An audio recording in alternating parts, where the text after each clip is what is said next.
amis, bonjour. Notre cercle SEGO a le plaisir de partager avec vous un atelier pratique sur l'échocardiographie fœtale animé par le docteur Bertrand Stoss, cardiopédiatre à Paris. Au cours de cet atelier, nous avons abordé la problématique et la prise en charge des cardiopathies fœtales. Des examens directs sur patientes sont réalisés permettant de montrer les trucs et astuces pour réussir un bon examen du cœur fœtal normal et pathologique. Une présentation sur les cardiopathies dangereuses à la naissance et leur prise en charge termine notre atelier. Pour rappel, ces ateliers pratiques répondent à une demande forte en formation médicale continue et connaissent un succès formidable. Merci à tous les amis fidèles à ces réunions.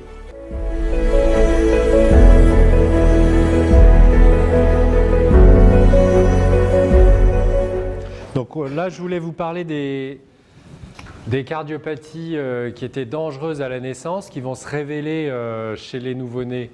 Donc rapidement après la naissance, ça fait vraiment écho à ce qu'on a déjà dit ce matin. Quel est l'intérêt du diagnostic prénatal?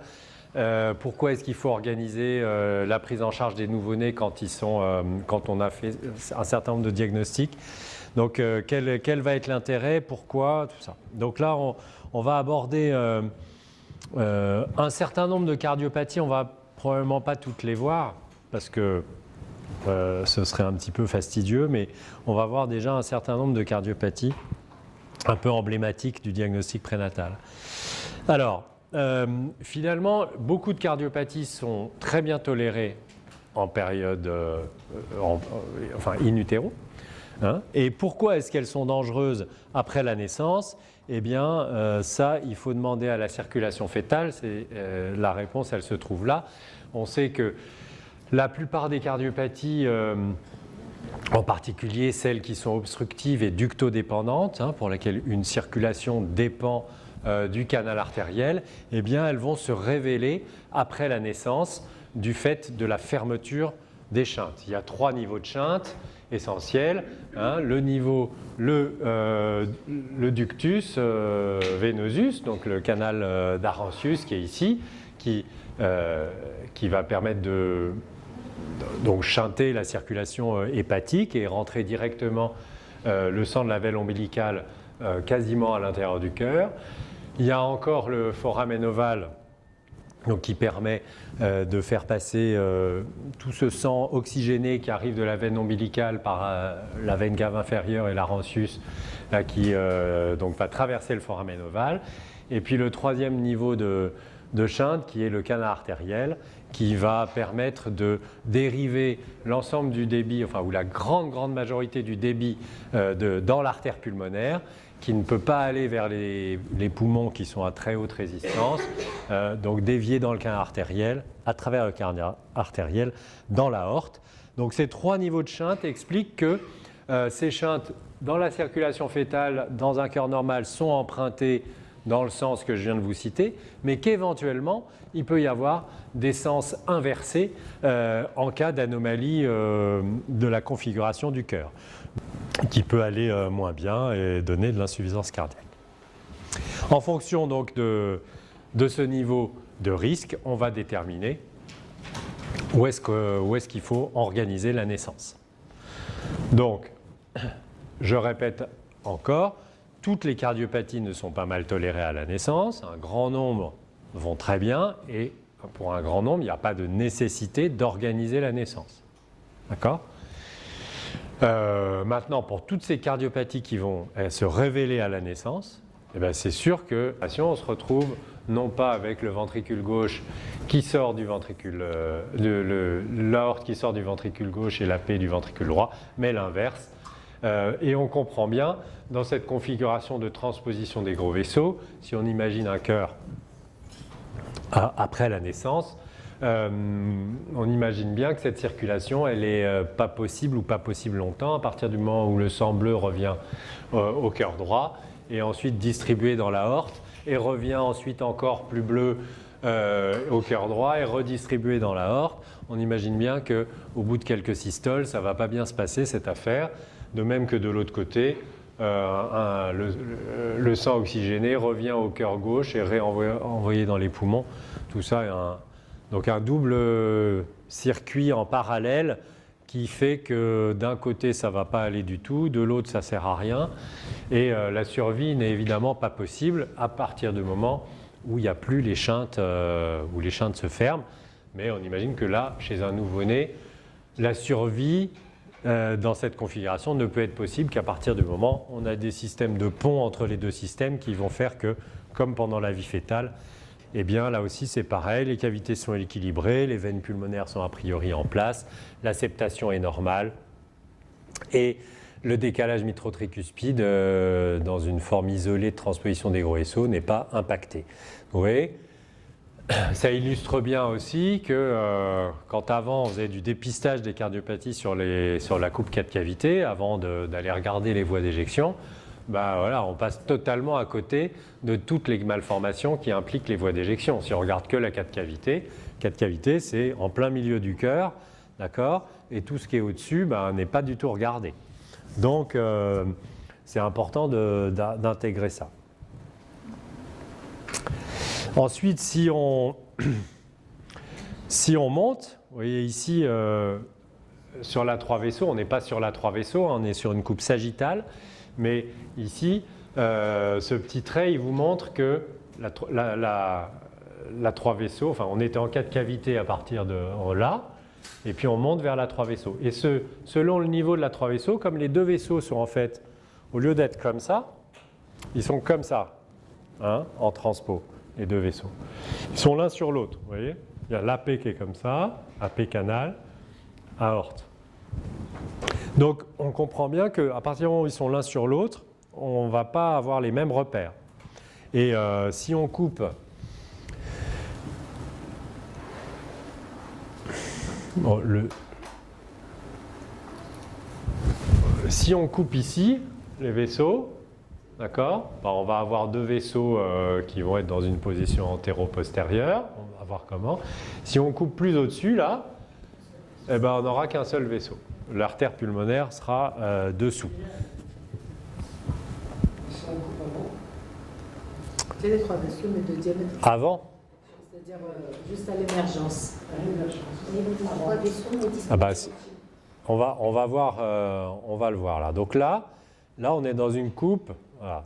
Typiquement, on est dans une coupe, la première, là, on est dans une coupe assez bas, ici, d'accord ? Où on va être sur l'artère pulmonaire et la bifurcation.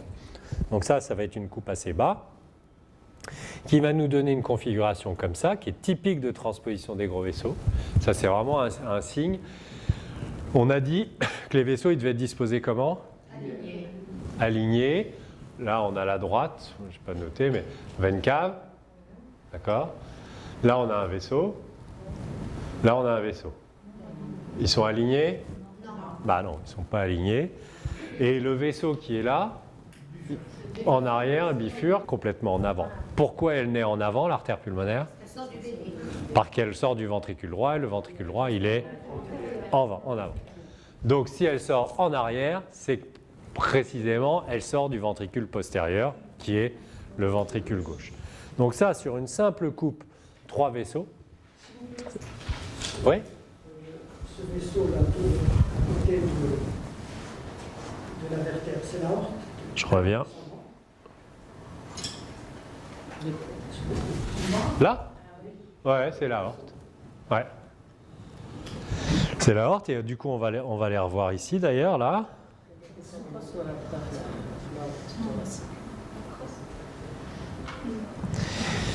Et quand on passe donc au niveau supérieur de cette coupe des 3 vaisseaux, on va quitter l'artère pulmonaire qui reste plus bas et on va ne plus voir que la veine cave supérieure et puis un long vaisseau qui sort du ventricule antérieur, qui traverse complètement le thorax et qui va redescendre ici au niveau de l'aorte descendante. Et ce gros vaisseau, on ne peut pas l'identifier là comme ça, simplement. Ce qu'on identifie, c'est que sur cette coupe 3 vaisseaux en position haute, eh bien, on a que 2 vaisseaux. Alors ça aurait pu être autre chose. Qu'est-ce que ça aurait pu être? Non. Tronc commun, tronc artériel commun, ou une cardiopathie conotroncale, comme type absceau, ou avec des petites artères pulmonaires. Les sections, elles s'enroulent, et en fait, on les voit, elles sont l'une sur l'autre, du coup, on ne les voit pas simultanément. Donc là, on voit les deux voies d'éjection simultanément, ce qui n'est pas normal, et on voit le départ des deux vaisseaux qui est parallèle. Alors attention, ce n'est pas systématique, hein. Il y a plein de transpositions des gros vaisseaux, parce que les vaisseaux transposés, ils peuvent avoir des positions, l'un par rapport à l'autre, assez variables, bien que transposés.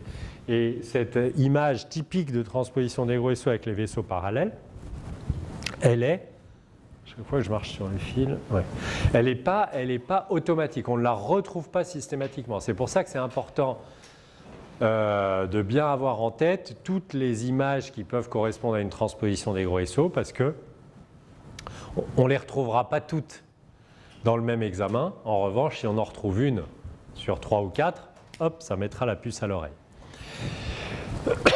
Parce que franchement, moi j'ai des images, j'en ai pas là, mais je peux vous montrer des images où on a vraiment l'impression que les vaisseaux se croisent, ne sont pas du tout parallèles, machin. Voilà, donc c'est ce que je montre souvent. Quand là, vous me regardez comme ça, vous voyez des vaisseaux qui sont comment? Parallèles. Mais je ne bouge pas mes bras. Ils sont comme ça. Donc tout dépend de comment on va les regarder. Donc voilà. Alors il y a une deuxième chose, c'est qu'on voit que le vaisseau qui sort, il bifurque et puis il plonge. L'aorte, normalement, elle sort en haut.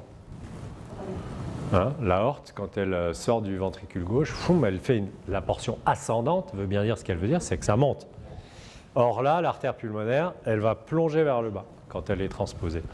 Donc ça fait une orientation différente.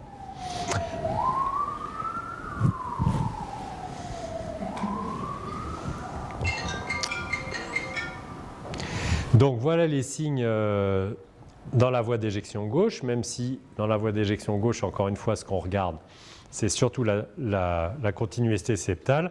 On peut néanmoins être intrigué par ces signes.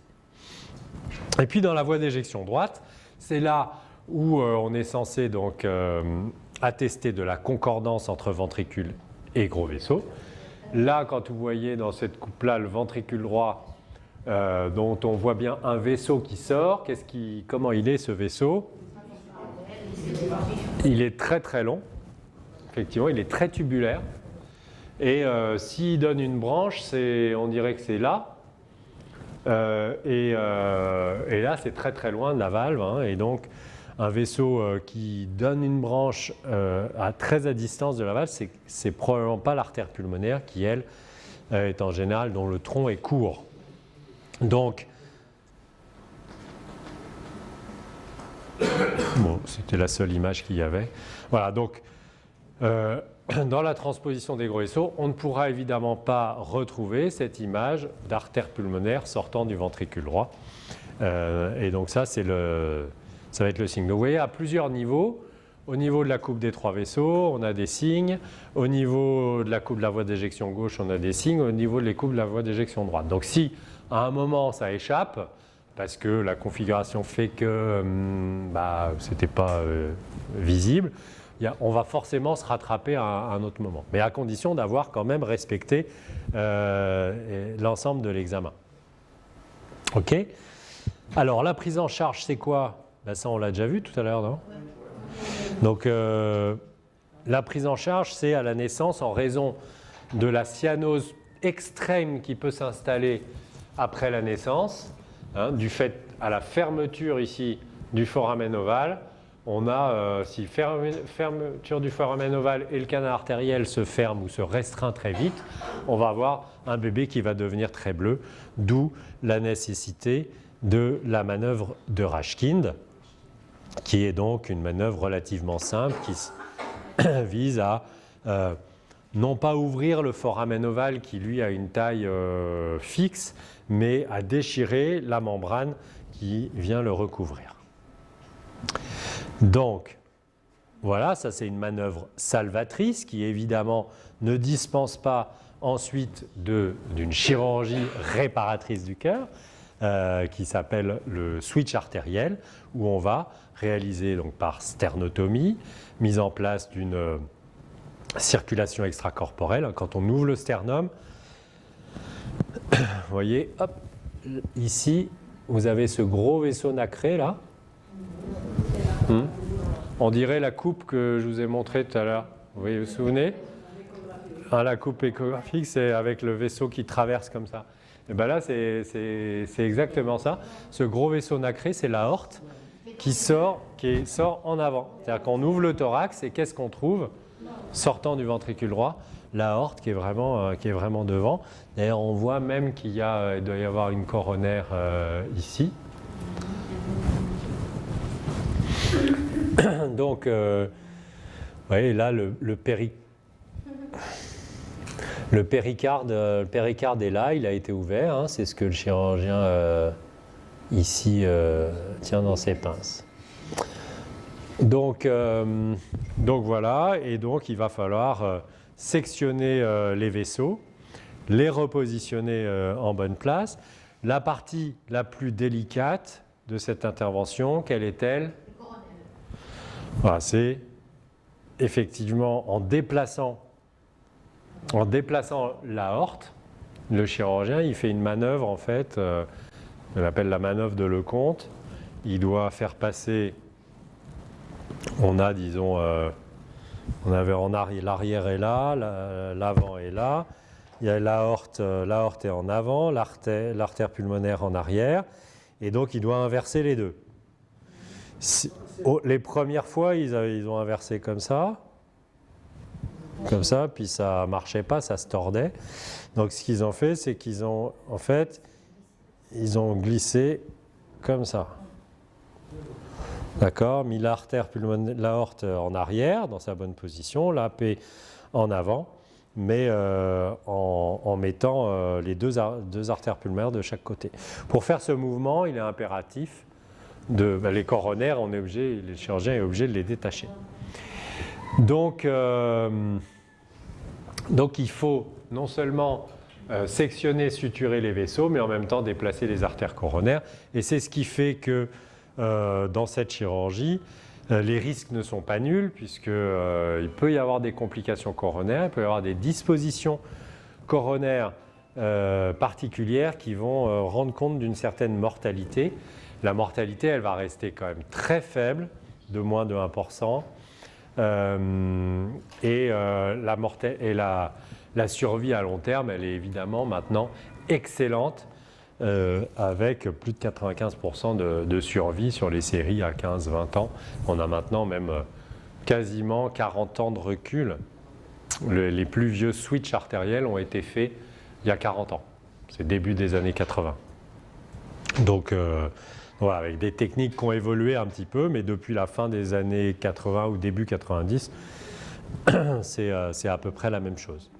Donc voilà une malformation qui se prend très bien en charge, mais vous voyez l'urgence néonatale et donc des résultats qui sont excellents, des complications coronaires des complications qui sont essentiellement liées aux problèmes coronaires, mais qui restent rares. Et la survie sans réintervention jusqu'à l'âge adulte, elle est environ de 90%.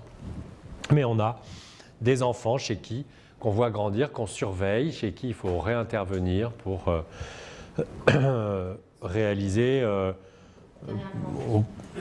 On peut faire de la chirurgie coronaire pour mettre un patch d'élargissement, on peut mettre des stents, on peut mettre... Voilà, ça arrive. Et je dirais même qu'il y a réintervention, pas qu'au niveau des coronaires, il y a des valves aortiques qui sont fuyantes chez beaucoup d'enfants avec des transpos. Docteur, quand on ne sait pas faire le Rashkind. Et est-ce qu'on fait une chirurgie d'emblée directe de switch ou est-ce qu'on considère que c'est une cardiopathie ductodépendante et on laisse le canal ouvert? Je dirais que ça dépend de la configuration locale. Donc,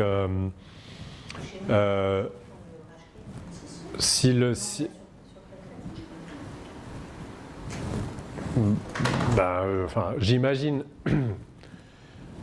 se dire qu'on peut faire de la chirurgie néonatale au premier jour alors qu'on n'est pas capable de faire un Rashkin, ça me paraît pas probable dans l'organisation ou pas logique, quoi.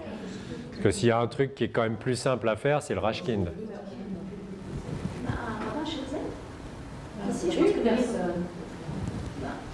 Disons que c'est malade de sauvetage. Oui, pourquoi ils apprendraient par la faute? C'est pas simple, mais par exemple, c'est la matérielle, je ne sais pas si la matérielle qui est disponible ici. Le matériel. On a beaucoup de problèmes de matériel. Le matériel. La sonde n'était pas disponible à la dernière fois. Ah ouais. Je ne sais pas si à ce moment-là, il est à chaque scène, en tout cas, ça se fait. Encore une fois, que l'enfance diagnostiquée, C'est sûr que c'est une manœuvre de sauvetage qui est quand même.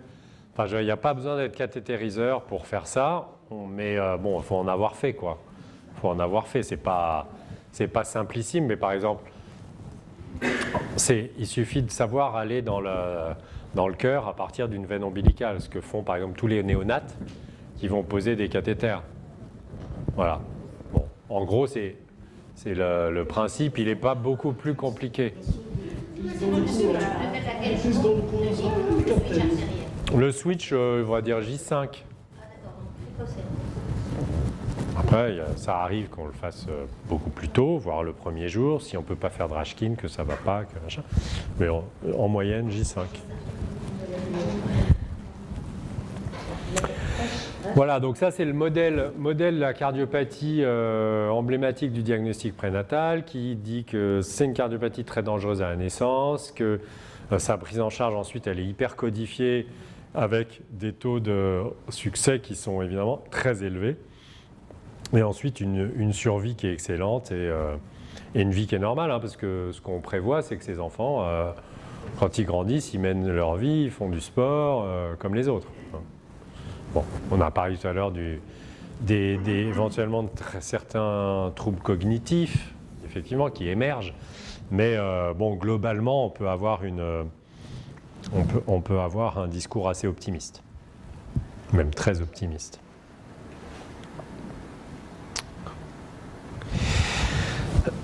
La deuxième cardiopathie emblématique, c'est le RVPA total. Donc c'est un modèle un petit peu différent, parce qu'on va voir que c'est un modèle qui n'a pas d'autre prise en charge dans l'urgence possible que la chirurgie. Pour le coup, ce n'est pas comme la transpo où on avait le Rashkin. Là, si ça ne va pas, c'est la chirurgie. Alors il faut distinguer les formes partielles des formes totales. Ça n'a rien à voir. Il y a 4 veines pulmonaires. Et donc le retour veineux pulmonaire anormal, c'est quand une ou la totalité des veines n'ont pas abouti à l'oreillette gauche, pour des raisons variables.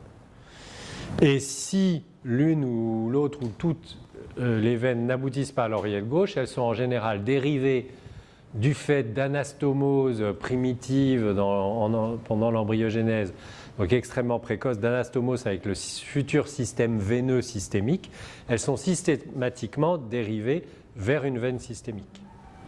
Donc elles sont toujours en connexion avec une veine systémique.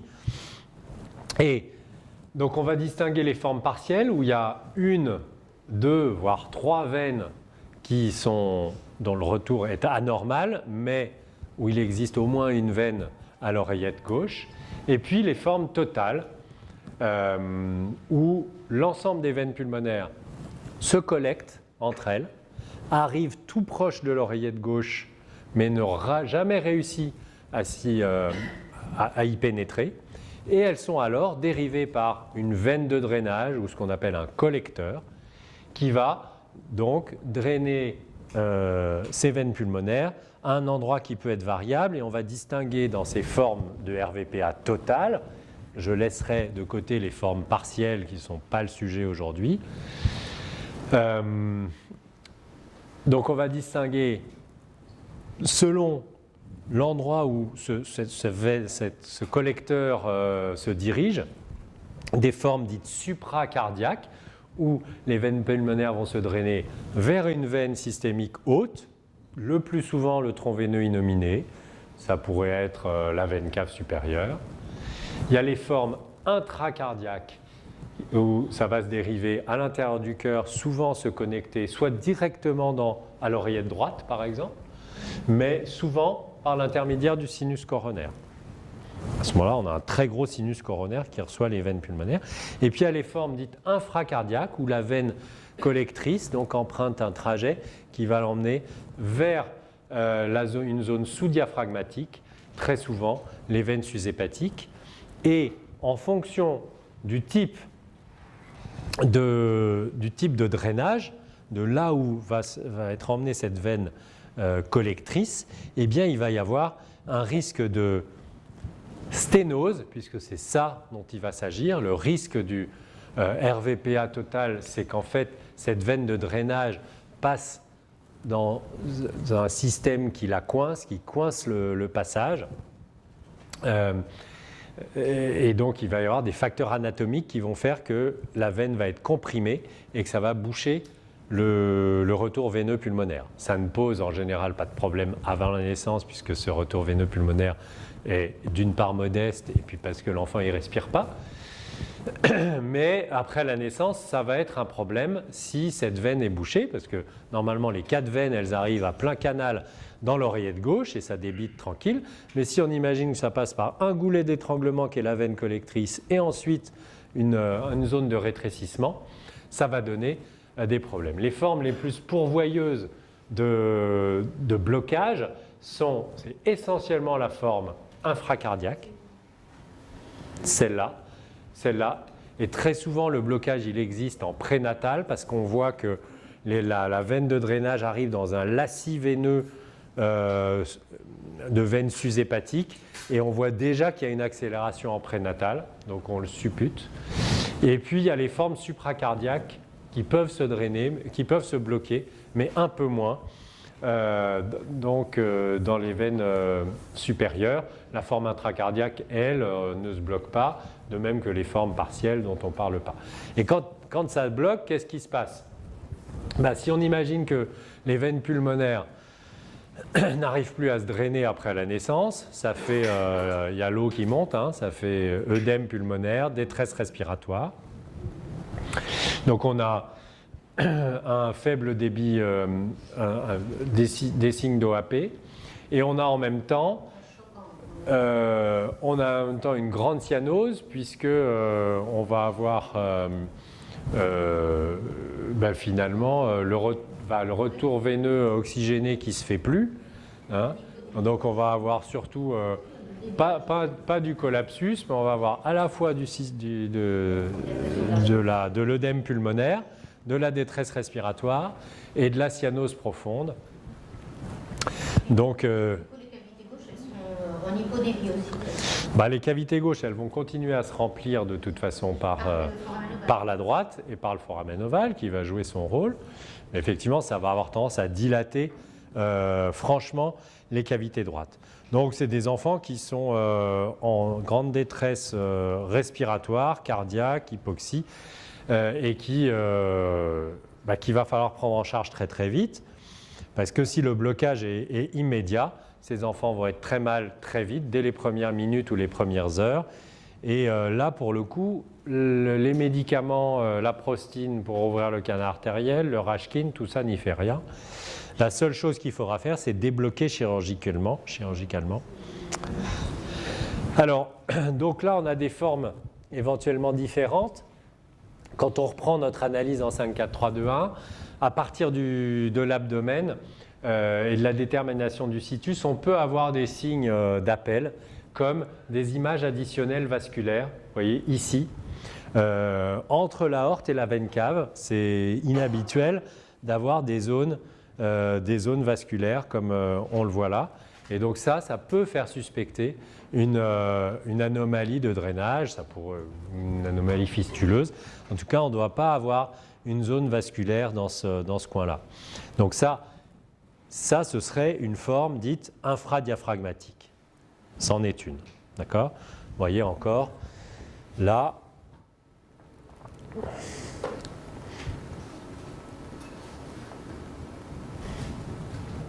Voilà, ici,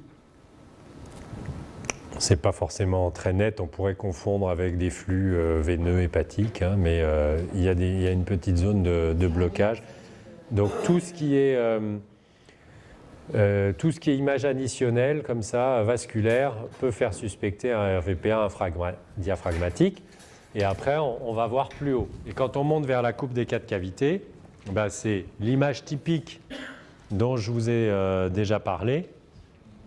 C'est cet aspect arrondi de l'oreillette gauche. Et ça, vraiment, ça doit faire tiquer. Vous voyez une oreillette gauche qui ressemble à l'oreillette droite. C'est absolument pas normal. On doit les distinguer de manière extrêmement franche. Il y a souvent dans ces cas-là des images vasculaires qui passent en arrière de l'oreillette gauche, qu'on voit ici, hein, qui sont des veines pulmonaires qui sont à proximité. Vous voyez qu'elles sont proches de l'oreillette gauche, mais elles n'y ont pas abouti. Voilà un autre exemple avec, vous voyez ici, là par exemple, il y a quelque chose. Ça, il y a de la veine pulmonaire, c'est probablement la veine collectrice. On a un peu l'impression que ça bouche là, qu'il y a quelque chose, mais on ne doit pas prendre ça pour une veine qui arrive dans l'oreillette gauche. Il faut vraiment bien s'attarder sur la géométrie de la paroi postérieure qui est arrondie et qui n'est absolument pas normale. Donc ça, en coupe 4 cavités, alors on peut avoir un certain degré d'asymétrie puisqu'on a le débit, puisque le retour pulmonaire va se faire uniquement du côté droit, donc on va avoir une asymétrie, mais cette asymétrie, elle n'est pas constante. Et donc, ce qui est constant, c'est la paroi arrondie de l'oreillette gauche. Là encore, une anomalie avec un gros sinus coronaire qu'on voit flotter dans l'oreillette gauche et une oreillette arrondie, alors même qu'on a l'impression qu'on voit des veines pulmonaires en arrière. Pourtant, c'est la géométrie arrondie de l'oreillette gauche qui doit faire suspecter. Là encore, ouais, on voit, il y a une veine pulmonaire, là, elle est énorme. Hein. Elle arrive là, donc on peut dire vite fait, c'est bon, elle arrive dans l'oreillette gauche. Mais elle n'arrive pas dans l'oreillette gauche, là, il y a une petite membrane qui est là. Et si on regarde la paroi de l'oreillette gauche, et ben là encore, elle est arrondie. D'accord ? Et en fait, cette veine pulmonaire, elle arrive de manière tangentielle et elle vient se jeter dans une veine de drainage qui ensuite va aller en haut ou en bas, là je ne sais pas où elle allait, mais en tout cas on a cette image de collecteur des veines pulmonaires. Et donc attention, encore une fois, c'est pas parce que la veine arrive tout proche de l'oreillette qu'elle se jette dedans, ou qu'on a l'impression qu'il n'y a pas de paroi qu'elle se jette dedans. C'est vraiment, attachez-vous à la forme de l'oreillette gauche. Alors voilà, vous demandez le Doppler, voilà le Doppler.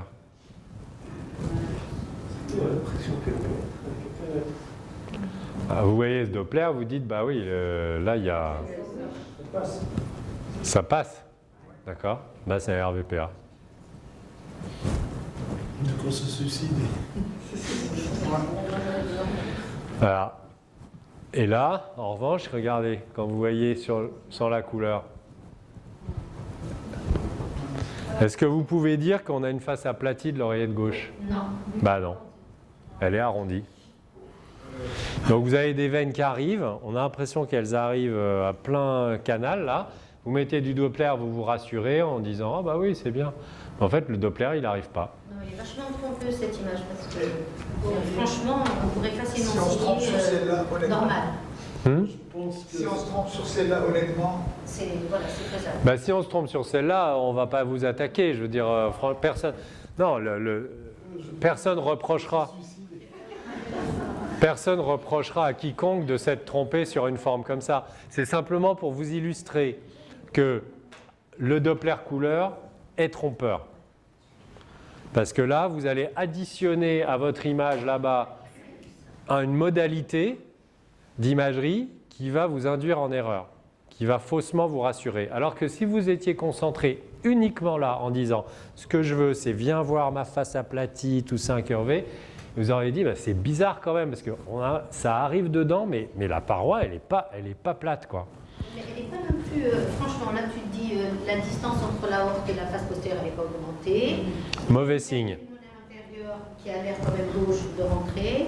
j'ai pas de déséquilibre des cavités, donc j'aurai pas un retour droit qui est augmenté. Donc franchement, en fin de journée, moi je dis 100% les bandes. Mais nous aussi, hein, je pense qu'on se trompe, mais je pense que c'est un dossier où on s'est trompé. Je pense que c'est un dossier où on s'est trompé, peut-être pas la première fois, on l'a rattrapé, mais un peu par un fil. Et en fait, on n'a pas vu au début, parce qu'évidemment, c'est très trompeur. Mais quand on reprend le truc et qu'on dit, effectivement, alors, c'est quoi les meilleurs signes du RVPA? Le Doppler? Ben non, on oublie. L'aorte à distance de l'oreillette gauche? Eh ben non, on oublie. L'aspect des veines qui rentrent, on oublie. Et la géométrie de la paroi de l'oreillette, par contre, c'est la seule chose qui montre que c'est courbe. Voilà, donc je trouve que c'est un dossier qui illustre bien et du coup, il faut rester simple en fait. Et plus on est simple, et plus on est efficace. Et plus on rajoute des trucs, et plus on se gourre. Là, c'est vraiment ça. Limite. Ouais. Non, mais on a tous loupé des RVPA, nous, hein, et puis voilà. Bon, c'est pas. Et personne. Ça fait pleurer personne, c'est comme ça, c'est très difficile, mais bon, il y a quand même des moyens de se rattraper aux branches, il y a quand même des moyens d'aller à la pêche. Pour ceux qui aiment la pêche. Le problème, une fois, j'avais trouvé un RVPA, j'étais très fière, que bon, j'avais préparé toute l'équipe, la naissance et tout. C'était un RVPA sous-diaphragmatique, donc... mais le problème, c'est qu'à la naissance, le bilan vraiment était incompatible avec une anesthésie du bébé. La bilirubine était au plafond et c'était impossible d'anesthésier. Vraiment. Oui, bah, de toute façon, c'est des cardiopathies qui sont pas si faciles. Les RVPA infradiaphragmatiques, pas faciles à réparer. Bon. Alors, quand on arrive sur la coupe des 3 vaisseaux, pour continuer, quels sont les signes qu'on peut dépister? Quels sont les signes d'appel? Les signes d'appel, c'est un 4e vaisseau. Quand on parle d'un 4e vaisseau, très souvent, on parle d'une veine cave supérieure gauche. Hein, c'est la plupart du temps. On a la veine cave supérieure droite, et puis de l'autre côté, on a la veine cave supérieure gauche. Quand on a 2 images comme ça, il faut bien faire attention et comparer leur taille. Si on a une veine cave supérieure gauche et une veine cave supérieure droite, qu'est-ce qui se passe? Ben, elles se partagent le débit cardiaque, l'une de l'hémicorps supérieur droit, l'autre de l'hémicorps supérieur gauche, et elles ont grosso modo une même taille. Si vous avez un déséquilibre entre ces 2 vaisseaux, déséquilibre de taille, c'est que c'est peut-être pas une veine cave supérieure gauche et une veine cave supérieure droite, c'est peut-être plutôt que c'est quelque chose d'autre. Et ce quelque chose d'autre, ça peut être le collecteur qui à gauche draine les veines pulmonaires et emmène tout du côté droit, qui fait que le côté droit est dilaté. La veine cave droite est dilatée. Voilà, donc là, vous voyez, un 4e vaisseau, c'est typique. Alors là, c'était très particulier, c'est un RVPA qui se faisait, il y avait bien une veine cave supérieure gauche, le RVPA se faisait dans la veine cave supérieure gauche. Bon, peu importe, je ne rentre pas dans les détails, vous avez 2 vaisseaux qui encadrent les 2 artères et qui sont de tailles différentes, méfiance. Lorsque vous avez, et ça c'est encore une erreur diagnostique, vous voyez, c'est, quand je dis encore, on n'en fait pas tant que ça, mais on en fait. On a identifié, ça vient de chez nous, hein, la veine cave supérieure, l'aorte, l'artère pulmonaire et une veine cave supérieure gauche, sans faire attention qu'on avait une différence de taille. Et quand on l'a revu, on a dit, non, c'est pas une veine cave supérieure gauche, ça. Ça, en fait, c'est un collecteur des veines pulmonaires qui emmène le sang dans la veine cave supérieure du côté droit, qui du coup est très grosse. Mais donc, si c'était une veine cave supérieure gauche, elle ne peut se drainer que dans le sinus coronaire de toute façon. Oui, ou dans l'oreillette gauche directement. Voilà, donc on descendrait au niveau des 4 cavités, on devrait retrouver un sinus coronaire. Ouais. Oui, Ouais. Et voilà, et du coup, en guise de veine cave supérieure gauche, c'est cet aspect qu'on voit passer. Là, finalement, on a une grosse veine cave supérieure. On a la veine de drainage, et entre les deux, on a les deux gros vaisseaux qui passent. Mais donc, on a une différence de taille qui est évidente. Donc, attention, quatrième vaisseau. Le seul truc à retenir, c'est est-ce qu'ils sont de même taille ou est-ce qu'ils sont de taille différente? S'ils sont de taille différente, RVPA de forme supracardiaque. Et voilà l'exemple d'une vraie persistance de la veine cave supérieure gauche. Vous voyez, où elles sont d'une taille à peu près pareille. Alors, donc, on a dit qu'il y avait un risque de blocage très rapidement après la naissance, détresse respiratoire, cyanose et un risque de décès qui est assez important rapidement. Donc, c'est des enfants qu'il faut faire naître dans des conditions particulières. Pour les formes qui sont à risque de blocage, c'est même une césarienne programmée et un bloc opératoire qui est prêt. Le chirurgien, il doit être prêt à accueillir l'enfant dans l'heure qui va suivre la naissance, parce que si ça se débobine, il faut aller faire très vite. Et faire très vite, c'est quoi? C'est faire de la chirurgie à cœur ouvert, il n'y a pas d'autre solution. On va à l'intérieur.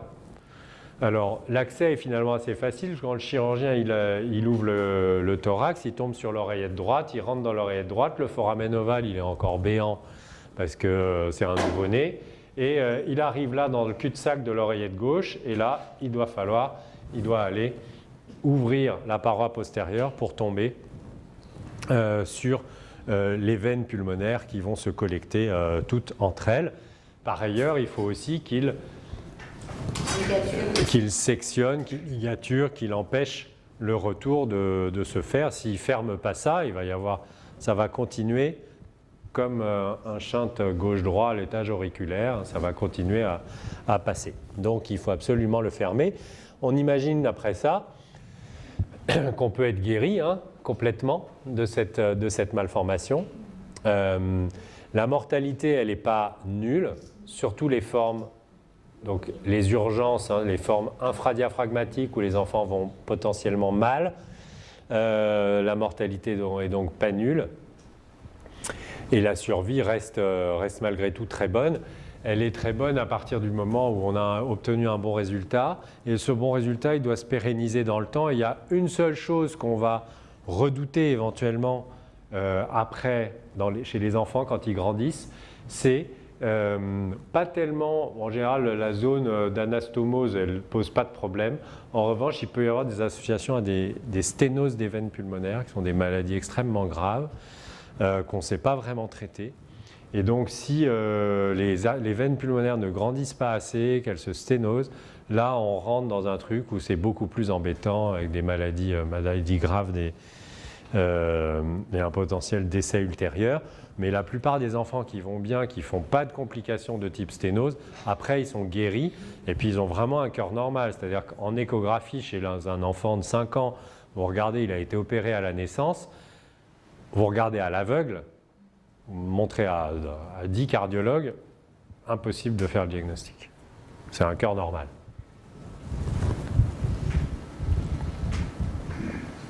Des questions là-dessus ? Donc, on a vu deux modèles d'anomalies de connexion. On va voir plutôt des anomalies ductodépendantes maintenant. Et je vais vous parler des sténoses pulmonaires et des atrésies pulmonaires. Les sténoses pulmonaires sont des anomalies, donc des obstacles sur la valve pulmonaire qui peuvent aller d'un obstacle modéré à un obstacle complet. Et ça va donner des pathologies qui s'inscrivent dans un spectre qui va être très large, puisque lorsque l'obstacle est modéré, comme vous le voyez là, on a un cœur qui est finalement proche de la normale, avec des enfants qui naissent et qui ont un petit obstacle qui donne un souffle simplement à l'auscultation, mais qui ne va leur donner aucun symptôme.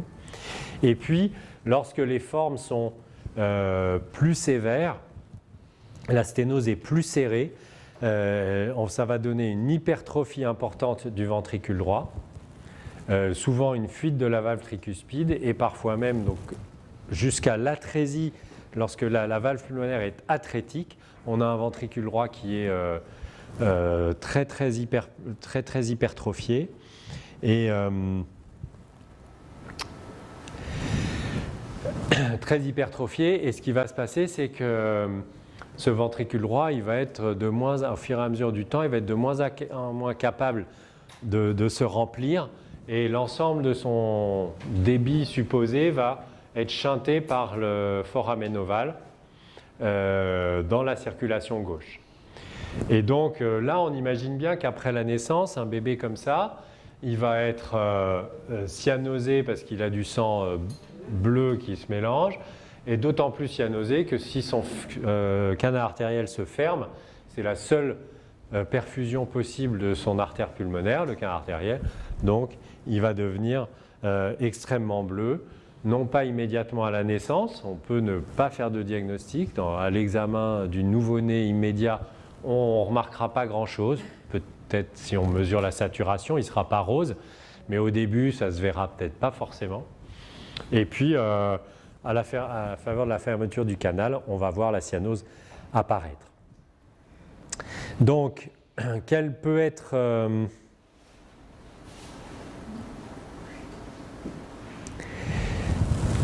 Alors, comment est-ce que, si on aborde les choses, donc toujours par notre méthode, à partir du situs, le situs est le plus souvent normal et non concerné.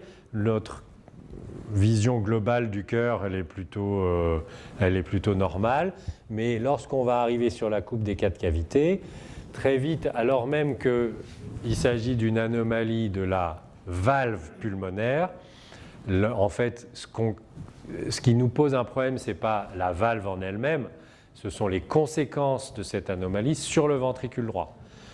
La sténose valvulaire pulmonaire, elle génère, donc c'est un obstacle à l'éjection du ventricule droit, elle va donc générer une élévation de pression en systole dans le ventricule droit qui va l'obliger à se muscler, à s'hypertrophier.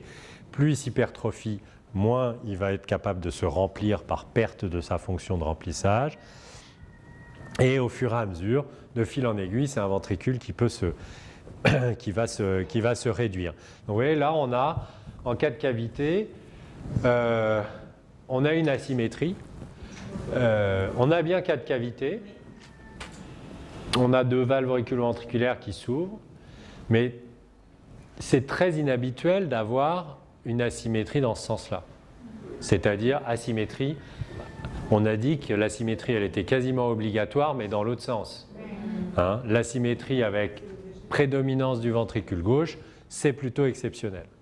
Donc, voilà, l'hypertrophie n'est pas forcément très visible, mais on a cette petite asymétrie qui est un signe d'appel et qui doit faire tiquer. Ce n'est pas normal que le VD soit plus petit. Comment ? Décalage, ah bah si, là. Il n'est pas tant. Là ? Bah, le décalage, ouais, il est bien présent. Par contre, si on met du Doppler couleur, on va pouvoir apprécier la qualité réduite du VD et peut-être même la fuite. Ouais, effectivement. On peut apprécier aussi l'hypertrophie ventriculaire droite. Donc une petite asymétrie et une hypertrophie ventriculaire droite. Un VD plus épais que le VG, c'est pas normal. Et puis on peut avoir l'association des deux, hein, petit VD hypertrophié. On doit penser avant tout à un obstacle valvulaire pulmonaire. Et il y a une autre chose qui nous fait penser qu'il y a une surcharge de pression. Regardez, c'est le mouvement du septum comme ça ici. À chaque systole, il pousse vers le ventricule gauche. Ça veut dire que la pression est plus forte dans le ventricule droit que dans le ventricule. L'oreillette droite est dilatée. Et même si on regarde ici, il y a en fait il y a un truc qui laisse supposer qu'il y a une fuite tricuspide. Une espèce de halo comme ça un peu.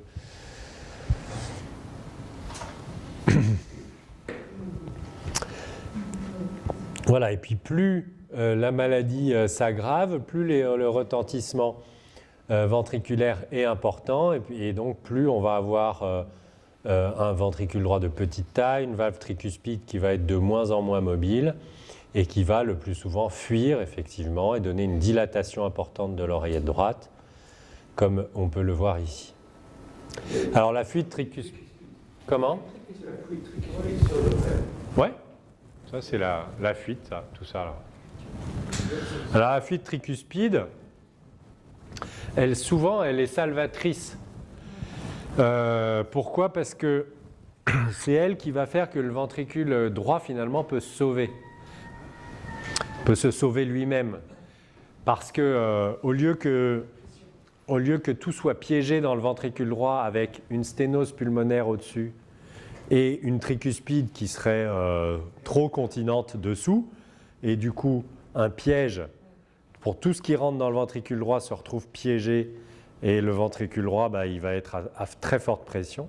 Là, la fuite tricuspide, le fait que la tricuspide lâche un peu du lest, ça fait que l'effet de l'élévation de la pression sera moindre, qu'on aura, du coup, la pression ne peut pas s'élever à un niveau extrêmement important, puisqu'on va avoir une décharge dans l'oreillette droite, et c'est ce qui va faire que le ventricule droit peut conserver une fonction essentiellement de remplissage et donc potentiellement des formes qu'on pourra réparer ensuite. Alors qu'est-ce qui se passe au niveau des trois vaisseaux? Très souvent, dans des formes un peu modérées, on peut avoir un renflement de l'artère pulmonaire. Vous voyez cette espèce arrondie un petit peu joufflu de l'artère pulmonaire. Ça, c'est plutôt les formes modérées.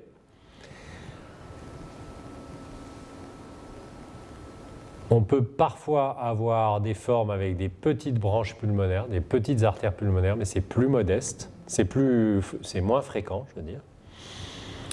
Et puis, alors, dans la voie d'éjection droite, ce qu'on peut voir, c'est bien une concordance. On peut confirmer qu'il y a une concordance et les artères pulmonaires sont, elles, souvent de bonne taille. Par contre, quand vous regardez la valve pulmonaire, on peut avoir une petite idée déjà de son fonctionnement, parce qu'on voit normalement, elle s'ouvre pleinement, la valve pulmonaire. Et là, ce n'est pas le cas. Elle s'ouvre, on dit qu'elle s'ouvre en dôme. Et donc, on a un doute sur sa perméabilité. Et on a ici une accélération du flux, vous voyez, avec l'aliasing dans l'artère pulmonaire qui est très nette. Mais ce qui va en faire surtout une urgence néonatale et le fait que c'est une ductodépendance, c'est quand il y a ce flux inversé dans l'artère pulmonaire. Vous voyez qu'ici, sur cette image-là, sans le Doppler couleur, c'est une coupe qui est strictement normale. Et quand on y met le Doppler couleur, là, on a un flux rétrograde dans l'artère pulmonaire, ce qui veut dire que l'artère pulmonaire est perfusée par le canal artériel et non pas par la voie antérograde. Donc ça en fait vraiment une forme ductodépendante. On imagine bien que quand le canal artériel va se fermer, il n'y aura plus de débit pulmonaire. Donc ça, on a vu tous les signes des obstacles valvulaires pulmonaires, et ce qui en fait une urgence néonatale, c'est vraiment ça, c'est le fait qu'il y ait une ductodépendance.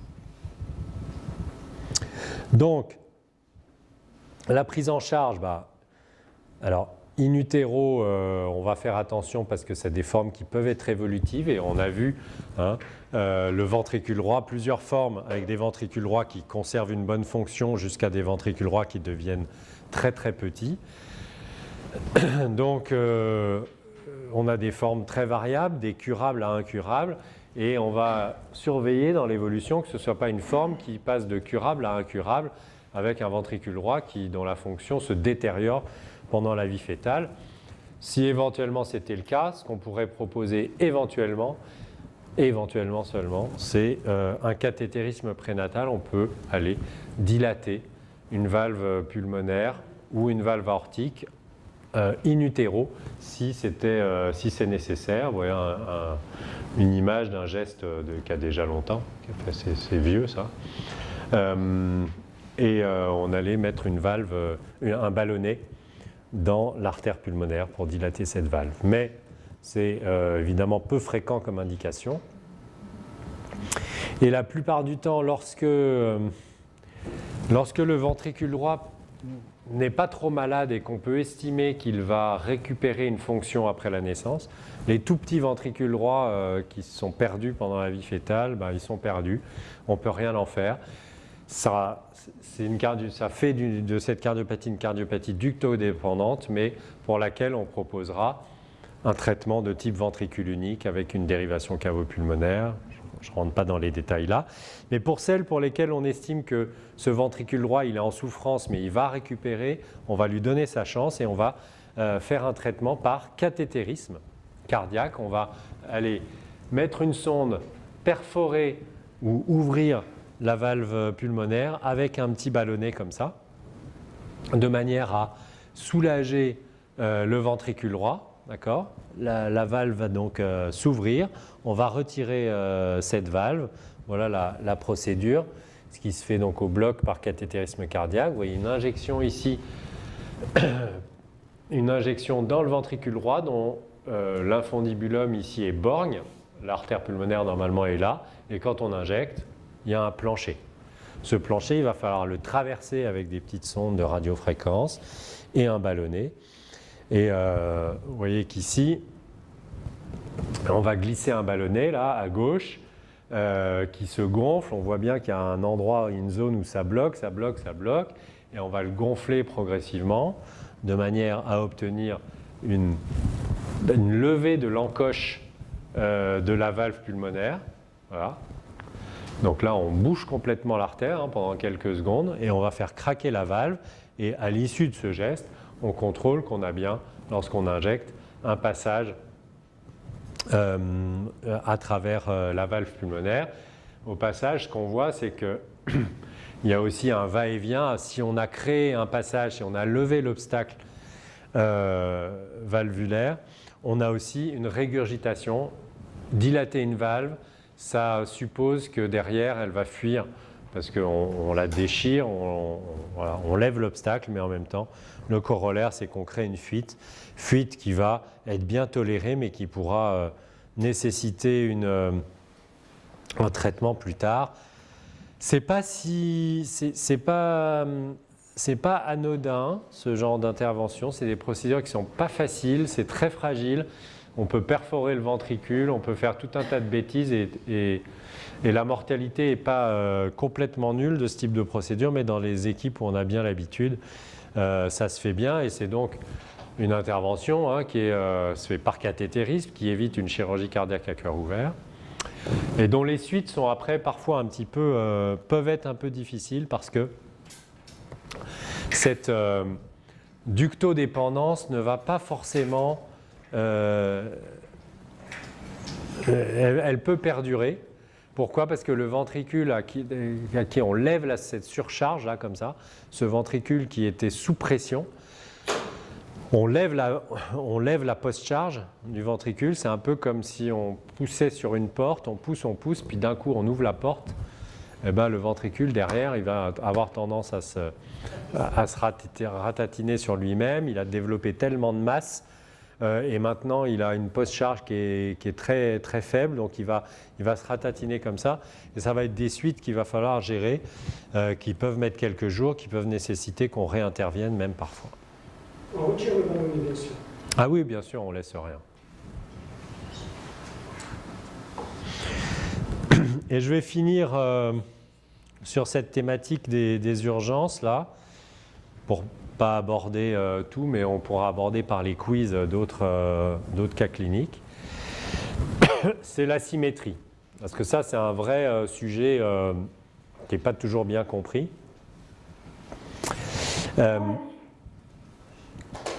À l'oreillette droite, par la veine ombilicale et les veines caves. Le débit du cœur droit est destiné au poumon pour une faible part et pour l'essentiel à l'aorte descendante via le canal artériel. Cette circulation fétale explique la répartition inégale des débits en faveur du cœur droit. Le débit pulmonaire étant très faible, les cavités gauches se remplissent majoritairement par le foramen ovale pour alimenter l'aorte ascendante et les vaisseaux du cou. Entre les vaisseaux du cou et l'accouchement du canal artériel se trouve l'isthme aortique en jaune, zone la plus étroite de l'aorte et la plus sensible aux variations de débit. À la naissance, la fermeture progressive du canal artériel et du foramen ovale établissent une circulation en série. Le débit cardiaque gauche augmente et le ventricule gauche prend alors son volume et sa fonction définitive.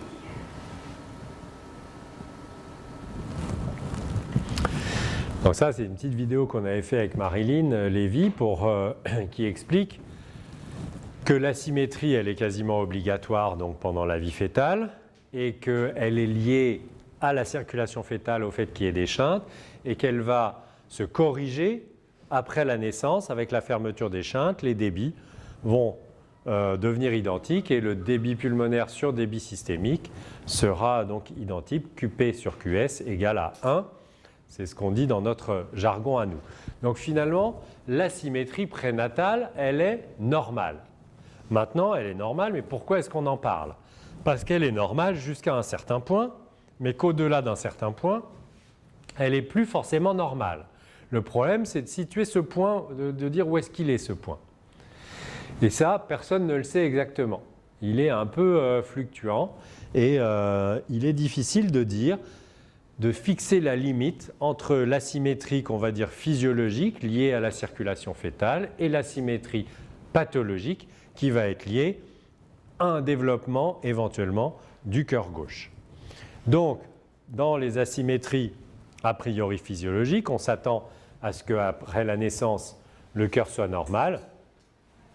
Dans les asymétries a priori pathologiques, on s'attend effectivement à ce que l'asymétrie se corrige après la naissance, en grande partie, mais qu'il reste une zone qui va être sensible, qui est la zone de l'isthme aortique, qui est celle qui aura le moins grandi pendant la vie fœtale, parce qu'elle ne distribue, cette petite zone d'isthme, de transition, elle est toute petite parce qu'elle ne distribue pas de débit pendant la vie fœtale, donc elle va se retrouver rétrécie et à la fermeture du canal poser un problème. Donc c'est ça qu'on va craindre, c'est la constitution d'une coarctation.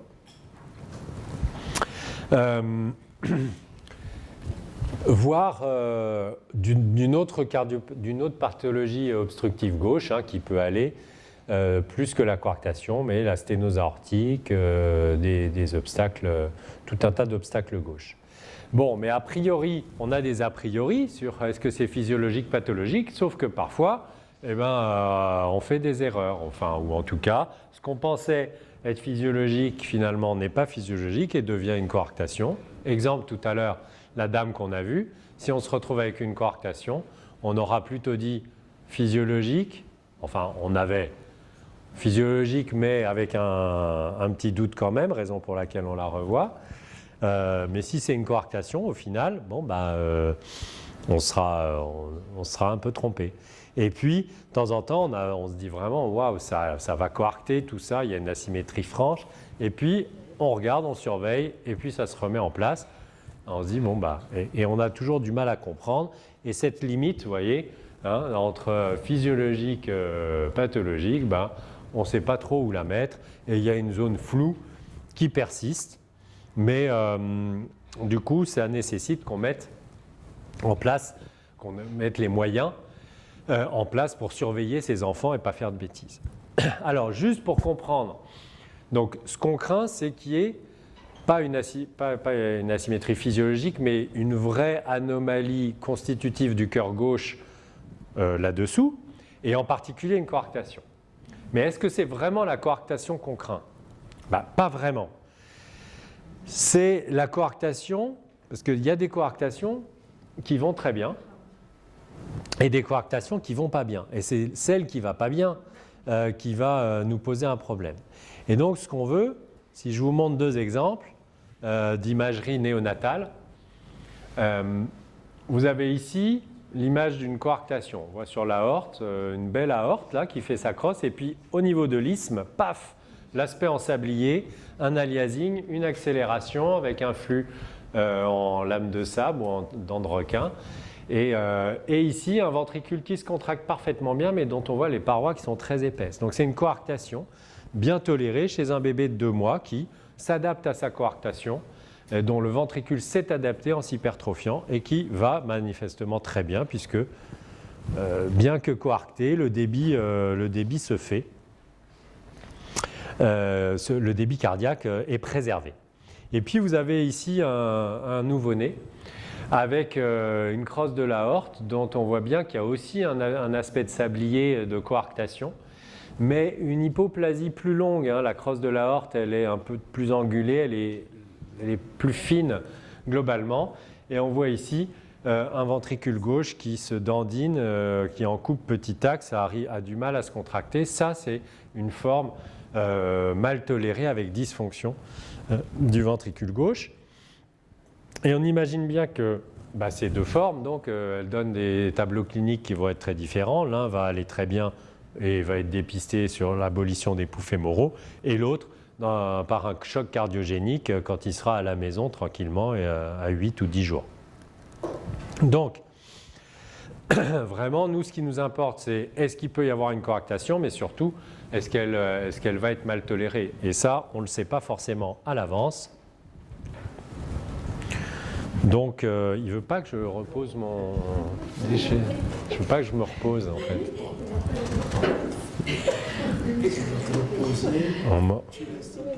C'est sensible. Tu n'as pas de botte? Hein? Si. C'est ça qu'il fait, je crois. Oui, c'est l'alimentation. Bon, alors les questions qu'on va se poser.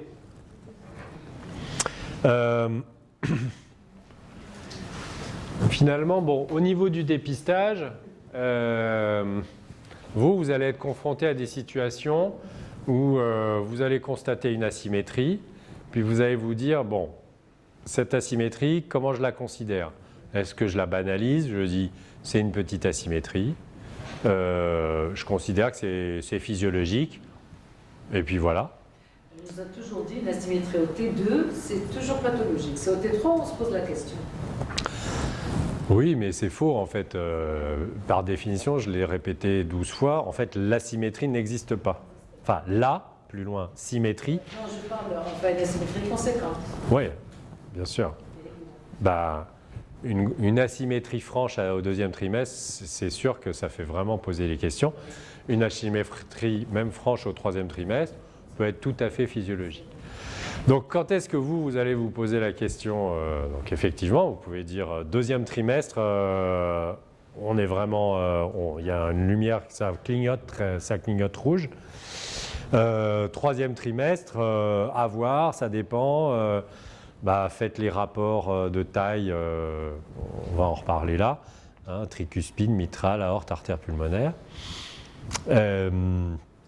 Et puis demandez un avis à un cardiopédiatre qui va lui se poser les questions de, bon, effectivement, est-ce qu'il pense qu'il y a un risque de coarctation? Et du coup, qu'est-ce qu'il va comment est-ce qu'il va devoir organiser la naissance? Parce que devant des asymétries, nous, il y en a qu'on va laisser accoucher dans leur lieu d'origine, mais en disant vous revenez assez vite, parce qu'on n'est pas très convaincu qu'il y aura quelque chose. Puis d'autres, quand on pense qu'il y aura vraiment une coarctation, on les fait naître, comme on a vu tout à l'heure, en milieu spécialisé. Donc quand le risque est faible, c'est accouchement, maternité d'origine, risque élevé, accouchement spécialisé. Et puis, il y a souvent des risques intermédiaires, on ne sait pas, on dit peut-être, peut-être pas.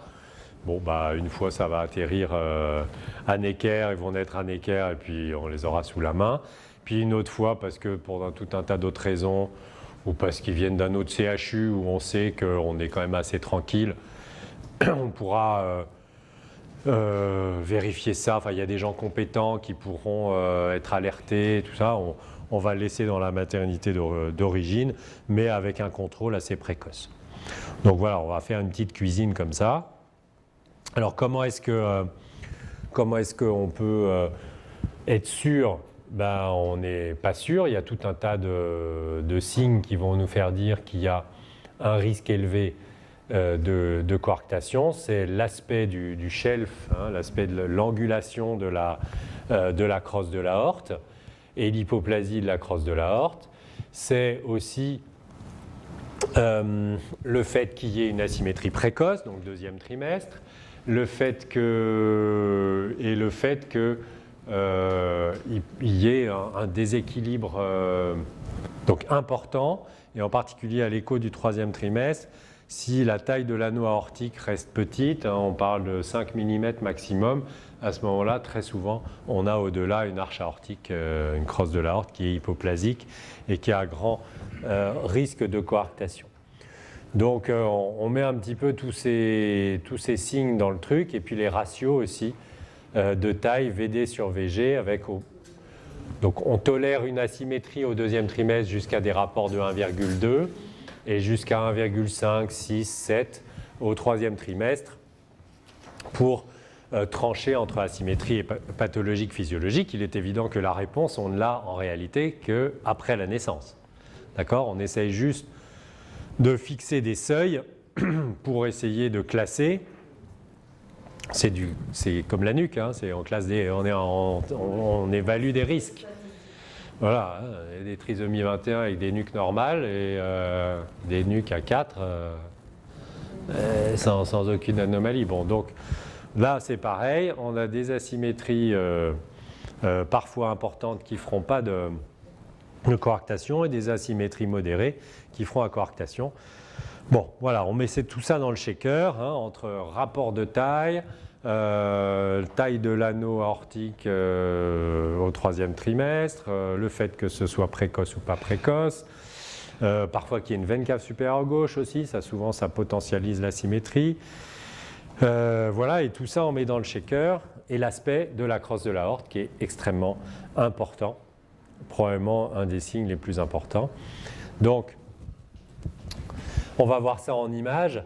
L'asymétrie, hein, deuxième trimestre, 24 semaines, une asymétrie ici qui est franche avec un rapport des anneaux à 1,6 environ, un ventricule gauche qui n'est pas hypoplasique, on voit qu'il existe, il y a un bon remplissage, il va jusqu'à la pointe du cœur, mais une asymétrie qui est franche.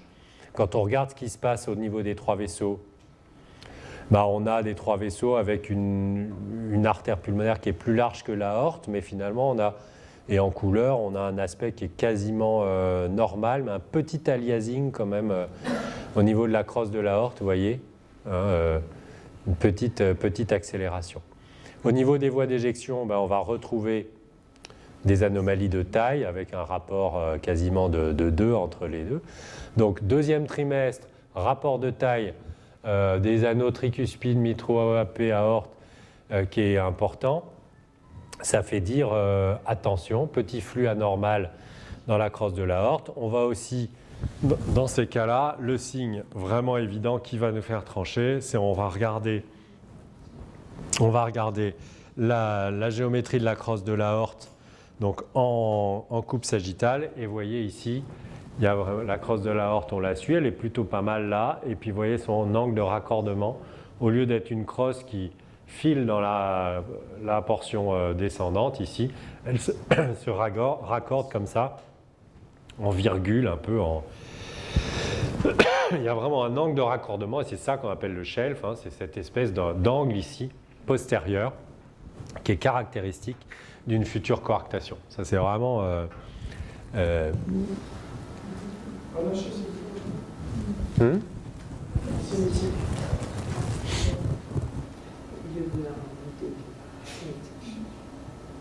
Là, ça marche plus. Hop.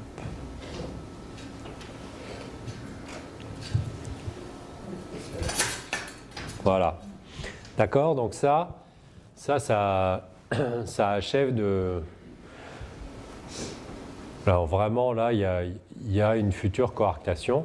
Donc ça veut dire que cet enfant, quand on a identifié une asymétrie comme ça, on va évidemment organiser la naissance.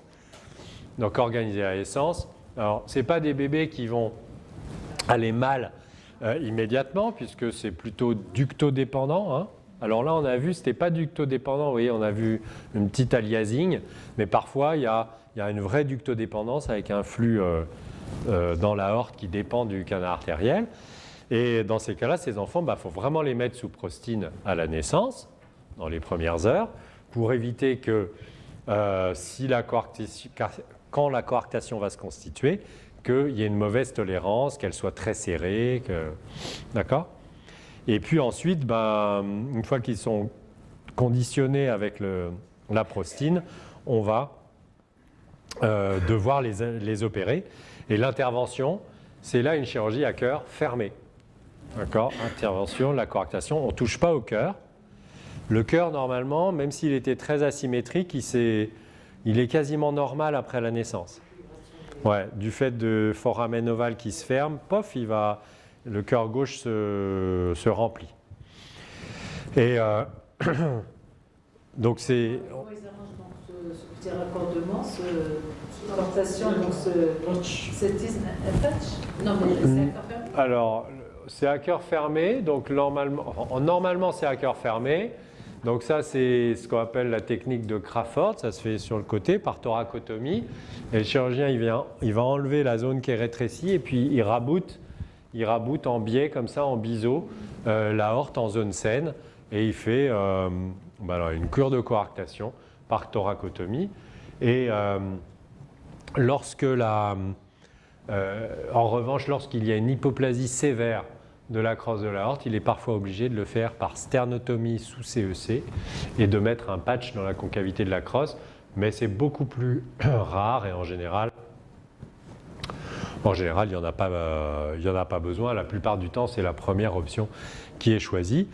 Donc c'est une opération à cœur fermé, dont les suites sont souvent simples, il y a quelques complications, et les résultats souvent très bons, avec des risques de recoarctation ultérieure qui existent, mais qui sont malgré tout assez faibles, et des enfants qui ensuite vont très bien. Là, il doit être opéré au fur et à mesure que le cœur grandit. Non, sous ça, si on a mis un patch, de toute façon, il y a même la Crawford, il y a des cicatrices sur l'aorte, donc il faut que ça grandisse de manière harmonieuse. Mais on peut être amené à réintervenir. Mais ce n'est pas le but. Le but, c'est qu'il soit guéri. Voilà. Donc vous voyez encore un exemple de prise en charge néonatale d'une cardiopathie potentiellement urgente. Là, potentiellement ductodépendante, on ne sait pas, dysfonction possible. Donc c'est plus sur un risque incertain à la naissance et une réponse qui est une chirurgie à cœur fermé. Donc dans les urgences néonatales, là, on n'a pas tout vu parce qu'on ne peut pas tout voir, je ne vais pas vous faire une grande liste, mais on a vu des exemples de cardiopathie donc extrêmement urgente à la naissance, dont la réponse est exclusivement chirurgicale pour le RVPA, dont la réponse peut être cathé interventionnelle par Rashkin, puis chirurgie différée pour la transposition des ruisseaux, dont la réponse peut être prostine, donc médicament plus cathétérisme interventionnel pour la psy et les sténoses pulmonaires, et dont la réponse peut être plus ou moins prostine, ou surveillance, plus ou moins prostine, plus ou moins chirurgie cardiaque pour les asymétries et le risque de coarctation. Chirurgie cardiaque à cœur fermé souvent. Donc, on a des réponses avec des traitements qui peuvent être très différentes pour toutes ces cardiopathies à risque néonatal.